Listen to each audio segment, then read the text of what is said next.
Previously on Grundy and J. I'm going to go get a coffee. Be right back. I think it's very hard to disagree with what Sydney's saying right now. Well, the thing is... Okay, pause it. The thing is, right, all these weird Twitter extremists that get blown up, these are not your average normie, right? These are not your average normie feminist. I think human beings, by default, have an innate sense of fairness. So when a person neutrally walks upon a situation that they can see as obviously unfair, there's something that goes off in their head, right? When they're an unbiased observer, if they don't have a dog in the game. But right? The thing is, when you walk up and you see like two rich women kicking a homeless guy, obviously, like, this is not a situation that feminism needs to be applied here, right? You see two rich teenagers kicking a homeless guy while he's trying to sleep. Like, that's in that situation. I mean, you would hope a feminist would walk up and tell those girls to at least cut it the fuck out, and if necessary, drag them by their ear to their moms or whatever. Like, you don't expect the feminists to sit there going, yeah, you go get that homeless piece of shit. You slay queen. Like, that's not what you expect someone to do, right? I wouldn't expect any of these women to walk up and see that happen and think that's okay. You know what I mean? Yeah. But I don't understand the point you're making. The point is, there are some there fairness or whatever. There's an innate sense of fairness. It's not always going to be about your camp. Like, there are some situations where you can't say it, you can't look at it that way, and you can't make it about that, because that's how you expose yourself as being just a grifty piece of shit. Well, that's again, like to what I said. It relates to it relates to their like them being biased or not. If it relates to them or not. But again, we're this is a point that's been made by many people, myself included. We're so heavily narcissistic and so heavily we're so self-obsessed that these people, the lens of feminism, if you will, it is the sole lens through which a lot of these people make it their identity. Yeah, like, but you understand, make these things their identity. So everything is viewed through this particular lens, and everything has to be interpreted through this lens. Yeah, but you understand, when a feminist on Twitter saying something edgy for views is not the same as an on-the-foot real human being viewing a situation, right? It just isn't. Like, you see, okay, let's say, for instance, you see these videos of, like, a guy robbing a store and he gets shot by the clerk, and then you see all these kind of people on Twitter that are like, oh my god, how could he shoot that poor guy, blah blah blah, what a racism.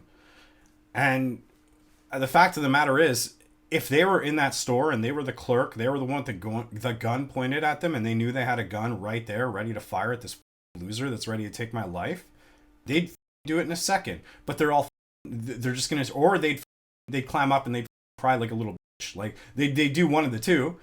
But like, they like to sit there on Twitter and they like to say, oh, I would do this, but they're not on the ground. They're not the one on the floor.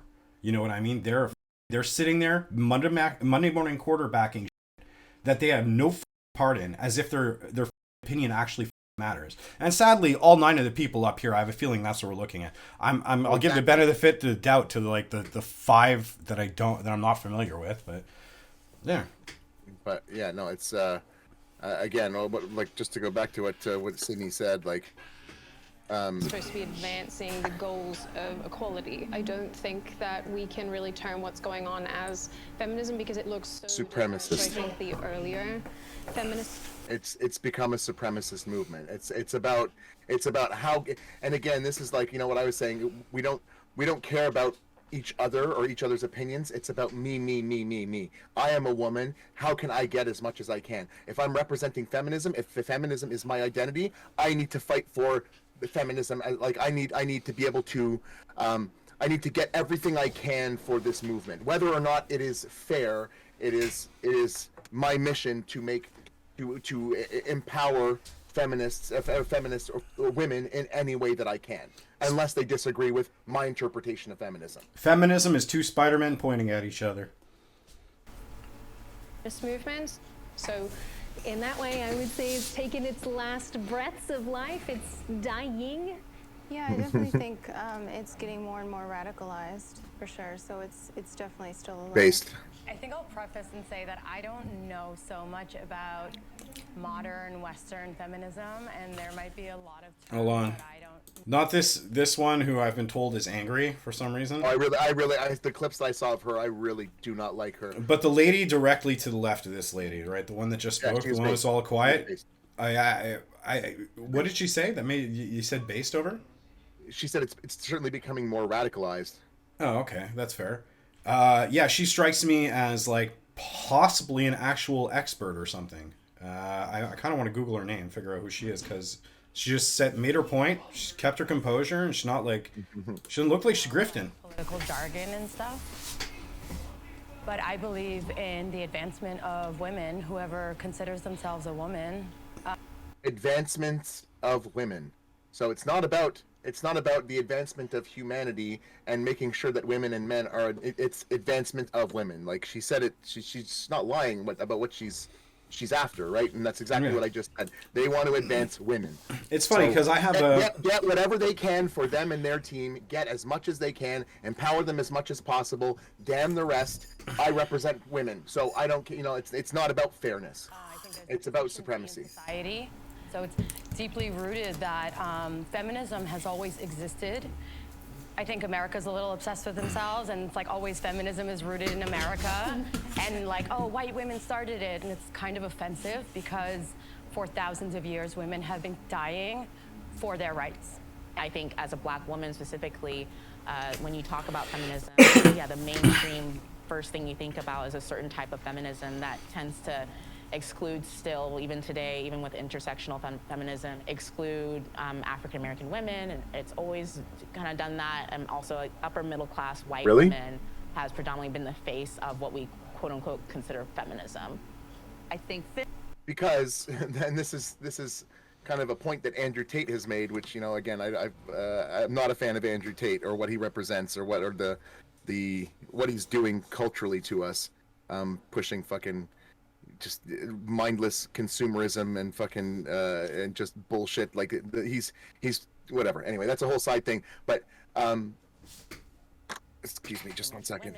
It's always kind of done that, and also like upper middle class white. So the reason upper middle class white women are the ones who generally have been the face of feminism is because the societies that came out, like the culture and society that came out of the abundance that was produced by Western society, created an environment wherein there was such luxury that we didn't need to be cognizant of our biological limitations. There were ways around it. Technologically, society provided these gap fillers, these ways for people to circumvent certain limitations. So you end up with a society that has all this free time, and you can go off on these trips down these like ideological pathways where you're like or idealistic pathways rather, where you think about what would be ideal. And so that's why, I mean, it's generally this is why white, predominantly Western white middle class women have represented that, because they live in really cushy environments where they don't have to worry about, oh, we have to go and cut trees, we have to fill, like we have to store firewood for the winter, we need to hunt a game, we need, like there was a reason why tasks were divided in a state of nature, and it wasn't the case in those societies. So like these people had the time to say, oh, you know what, it would be really nice if we had the equal rights of, like. So that's why I was like, hey, isn't this oppressive that we have to do? And like, it's oppressive if you don't have to do that in the society. If your society doesn't demand that you fill these certain roles. In small villages in Africa, at least back when I was a kid, we used to watch documentaries and shit. I don't know if like things have gotten better over there, but women in small villages used to spend a good part of their day just walking with giant pots of water on their head from the local water spot to be able to get back home, to have the water needed for everyone to drink and cook and clean and wash their clothes and all that shit. Now, when you're spending like, what is it, like 7 hours of your day walking to a river and back with water on your head, you don't have time to worry about whether or not the dude that's dressed like a chick is actually a chick and whether or not we should consider him a chick. Like, no, because it like our societies have produced so much abundance that there has been like our societies have produced so much abundance that a lot of these tasks are automated or can be outsourced or are provided for through this like our complex like an interconnected. Exactly. Well, I was just providing an example for what you just said. Exactly. I'm just trying to articulate it a little better because I struggled to kind of to put it properly, but exactly. So you don't have the time. So if it frees up your time and you don't have to do these things, and then like, oh, why am I carrying the pot of water? Oh, because the man is out hunting. You know what I mean? So it's like, in this case, it wasn't the same. So when women came onto the workforce, and then it was like, oh, well, now we're really equal. We're both working. We're both playing our roles in this economy, and we use money to provide for all of these things instead of doing them ourselves. And so you have the freedom, the luxury of developing a set of ideals as to how you think things should be. Prescriptive ideals, yeah. Yeah, exactly. Prescriptive ideals. That's the difference, though. Yeah. Women has predominantly been the face of what we quote unquote consider feminism. I think descriptive ideals are called traditions. Okay, the first thing we agree on is that there are barriers and friction to what I need and what I want based on the fact that I'm a woman. What it ignores is that, and what privilege is that you may not have to think that being a woman and being a black woman and being a black woman who has a disability, for example, impacts you further. You have more barriers, you have more friction, you are less able to get what you want. You're undervalued in a way that's like, okay, well, that's life. That's what I mean.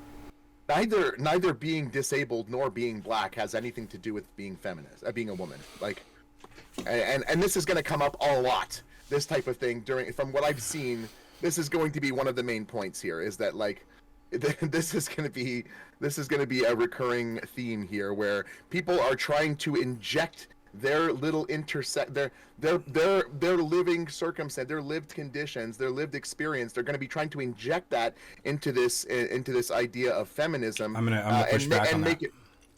Oh, go ahead. I'm gonna push back on that just a little bit. Okay, so we live in Canada, right? Yeah. I don't know how familiar anyone in our audience. I know there's a whole bunch of you in fucking New Zealand for some reason. But anyway, in Canada. Hey guys, band meeting. Oh no, it was Austria. Sorry. Yeah, really? Yeah, we had a bunch. It's Canada, U.S., and Austria for some reason. Oh, Katzerschoff. Yeah. So Auf Wiedersehen or whatever. I don't know. Everyone should have at least 2 good Austrian mates. But sorry, go ahead. Yeah, I don't know how familiar you guys are with the situation with the natives in Canada. But all the native people I've known in real life have always called themselves natives, so that's what I'm going to call them. Yeah. But anyway, I don't know how familiar native people are with the natives in Canada, but in some native areas, there are problems with women actually fucking just disappearing overnight. Okay?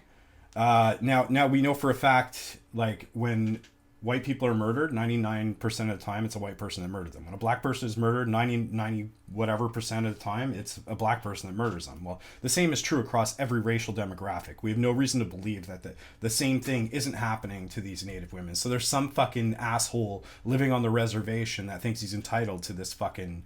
to whatever, and for reasons either they just can't figure out who he fucking is, or the law enforcement on those reservations just doesn't have the resources or the forensics to figure out who this fucking guy is, and the only option they have is to let the federal government in, which is not something that natives here tend to like doing. Okay. Yeah. And that's for good reason. That's for good reason too. The history you have with the federal government is not good history.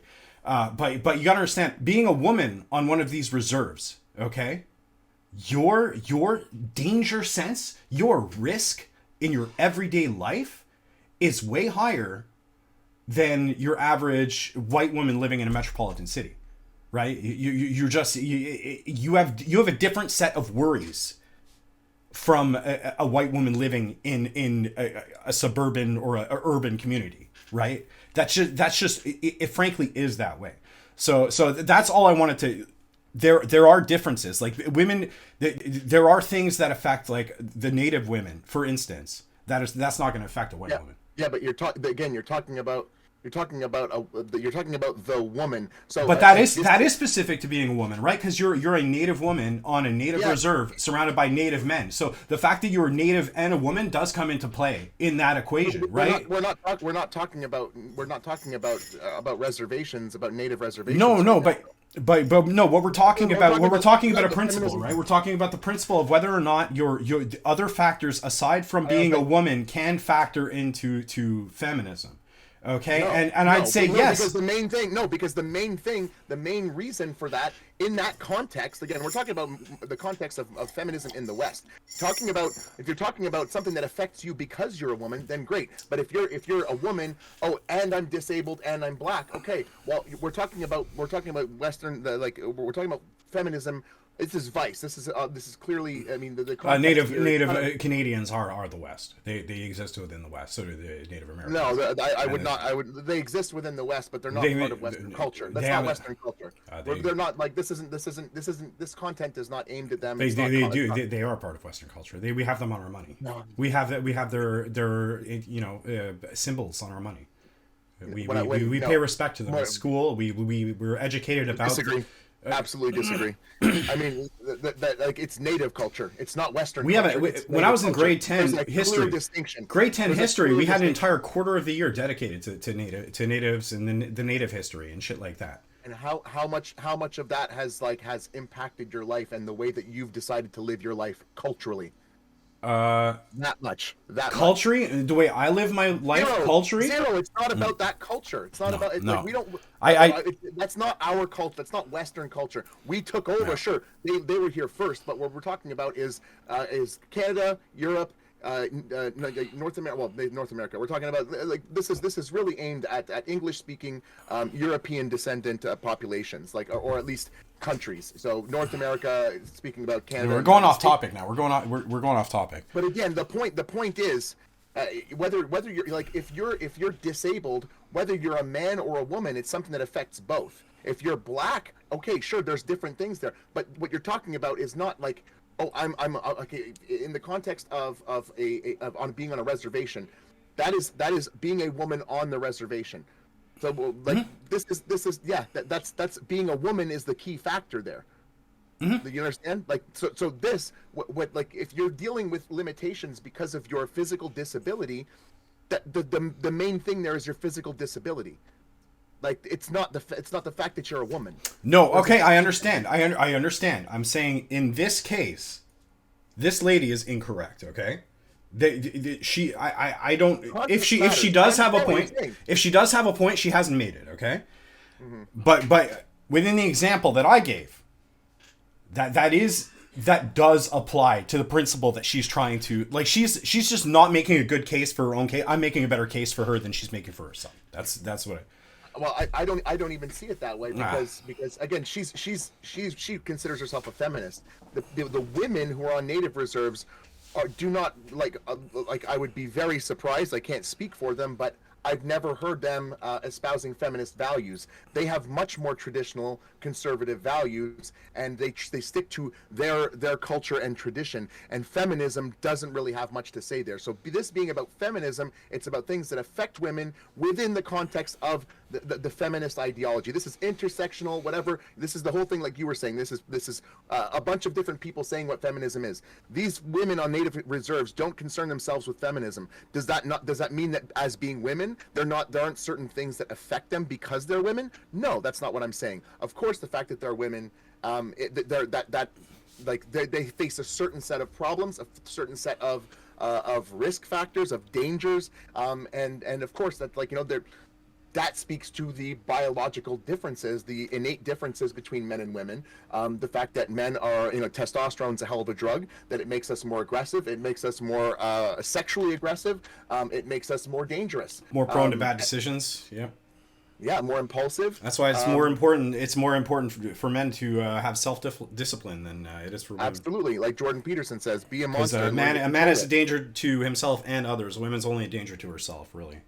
So you need to. Oh no, they can. I mean, given power, they can be a danger to others. I mean, if you give enough of them power, and they're making stupid emotional decisions that change the direction of our culture in a way that hurts us. Well, I wouldn't consider that an individual at that point. I consider that an entity. Well, that's it. But every individual, I mean, you contribute to the normalization of a certain set of values that has an impact and a socialized cost, right? So. It does ripple outward from every individual, right? Like anyway, I think my my native reservation example is fucking I think it is. No, it's not a feminist issue. They don't like it's anyway. It affects exclusively women. It exclusively affects women, and it exclusively affects women on native reservations. I'd say that is a cross a sex racial crossover.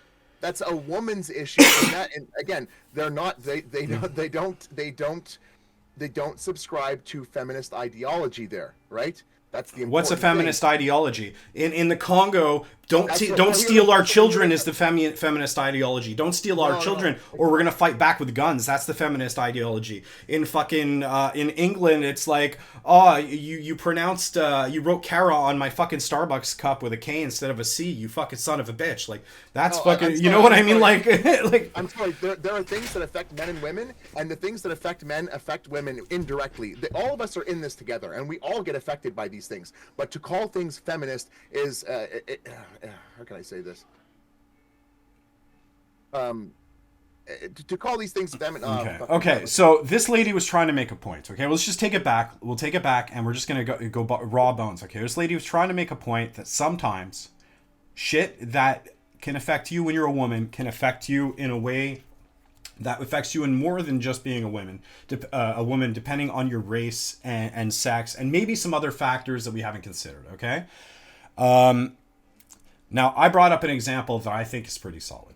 Now you don't seem to think it's solid. I think it's pretty solid. Let's hear about it in the comment. Dans les commentaires. You don't think it's solid. Whatever. We gotta agree to disagree and move on. I guess at this point. Yeah. I just like I need more time to process this and to actually to put the pieces together to make sense of it. But like. Again, like I don't think that it's something that affects specifically the feminist ideology is not something that represents all of women. I don't think it's.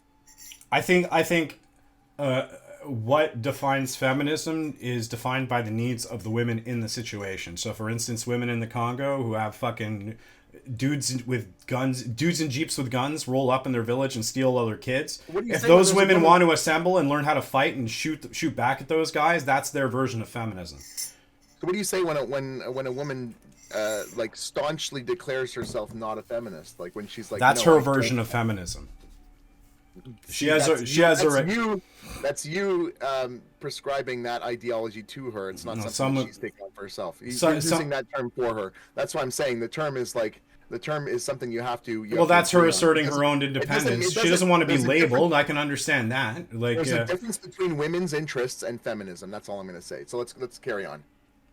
But no. For some women, okay, let's say a woman, okay, she grows up her entire life, likes playing with trucks. Okay, she's a woman, she's a normal chick, maybe a bit of a tomboy, plays with trucks, likes tools, does shop, fucking loves all that shit. Okay, and then she decides she wants to be a construction worker. Now she's good, she's skilled, she can't lift as much, whatever. She gets on the site, she gets herself a specialization, but all day on the fucking site, she has to deal with these fucking assholes, okay? Now, maybe some of these guys are nice, some of them she's trying to, maybe she marries one of them, okay? But she still has to deal with a whole bunch of assholes in this fucking line of work, all right? Now, for her, just her ability to fight back against those assholes and, like, tell them to fuck off and shit, that's, like, her asserting her own independence. I would consider that feminism. But then again, that's not capital F feminism. That's lowercase f feminism. That's a woman asserting her independence against people that are giving her shit. That's. But I wonder what like if you look up feminism in the dictionary. Lowercase f, it's not capital F. But what is it? Does it say issues affecting women? It can. Yeah, it's part of it. Right? Because I mean, if you wanted to say, if you wanted to use it as a lowercase f, as a term that describes something that affects Well, women, we have libertarian there's a lot- capital. everything is feminism. Things that indirectly affect men, No. Just as much as women, those could be feminism. Actually, it can when you have let's say we'll go back to Fight Club, or a generation of men raised by women. You know what I mean? Like when it comes to the fact that like we have so many just men that are just kind of putsy pieces of shit nowadays. Well, that's a result of having a bunch of single moms back in the 80s and 90s. So some women do recognize that, and they make their quest to like raise better boys part of their fucking feminism. Like, you know what I mean? Then again, you got shitty feminists who are like, oh, I hate boys, but I'm gonna raise this one because he popped out of me. You know? Capital F feminism is not, that woman on the reserve who's facing additional danger because she happens to be a woman. That's not a feminist issue. All right. That's an issue that faces her as a woman, but it is not capital F feminism. If you want to say lowercase feminism, that is a term that refers to issues facing women, then sure, we can use that as a description of her situation. Hypothetical. Yeah. Hypothetical scenario, okay? You have a village of 100 people that live in a mountain, okay? 50 women, 50 men. So one day, the men get together and they're like, okay, we get 1 truckload of supplies a month. What are we putting on that truck? And they have a big checklist of stuff that they can bring. But you know what? All the men, they fucking go, they fill the truck with food and fucking power tools and all nails and all the fun stuff that they love. But they fucking forget all the tampons. They fucking don't bring any gosh darn tampons, okay? So they get their truckload up the mountain. They're 1 truckload a month. They get it up the mountain, okay? And as they're unloading it, the women are like, where are all the fucking tampons? And they're like, we didn't get tampons. And they're like, now the women are pissed, okay? And now the women have a grudge, all right? Or not a grudge, but they have a mission, and that you're going to get us the fucking tampons. You're going to get those fucking tampons, okay? And they complain and they complain and they complain. They fucking harass the mayor. They fucking, they run for mayor against the mayor because they're sick of not getting tampons in their monthly fucking truckload, okay? Isn't that a feminist endeavor that is exclusive to people who live atop that mountain? I wouldn't say it's a feminist. I mean, again, I think that feminism, the term, I think it applies to something that is within the context of Western society. I think it applies to Westernized cultures wherein we have all of our basic needs met. We don't have the same division of labor as a consequence of a set of living conditions which is very not primal, what's the word I'm looking for? That is very primitive, excuse me. Like a primitive set of living conditions wherein we're actually, feeding ourselves, we're growing our own food, we're doing this, we're doing, we're having to divide up the labor, and it is more efficient to do it in that particular way.